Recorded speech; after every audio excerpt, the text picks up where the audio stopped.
A Sri Lankan delegation headed by State Minister of Finance Shehan Semasinghe is currently in Washington, D.C. to participate in the spring meetings organized by the World Bank Group and the International Monetary Fund.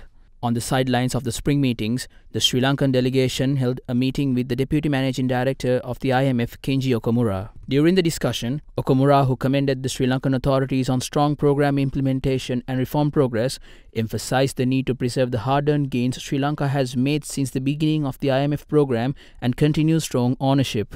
The Sri Lankan delegation, which included Central Bank Governor Dr. Nandalal Weerasinghe and Treasury Secretary Mahinda Siriwardana, also affirmed the commitment of the Sri Lankan authorities to ensuring the continuity and consistency of macroeconomic policies and reforms undertaken as a part of the program.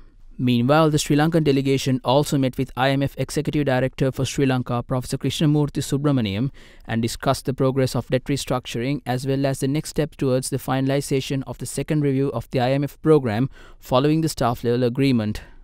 In the meantime, discussions between the Sri Lankan delegation and the Executive Director of the World Bank for Sri Lanka, Parameswaran Iyer, focused on the updates on the various internal restructurings within the World Bank and how those changes could benefit countries like Sri Lanka. Meanwhile, the Sri Lankan delegation in the US held talks with the Business Council for International Understanding on the development of the Sri Lankan economy and its investment prospects. State Minister of Finance Shehan Semasinghe stated that the discussions centered around the potential that Sri Lanka offers for international investors and explored various sectors, including education, tourism, renewable energy, agriculture and technology, where strategic investments can drive sustainable economic growth and development. The State Minister added that the recent macroeconomic landscape of Sri Lanka and recent reforms that have transformed into results were also reviewed during the meeting.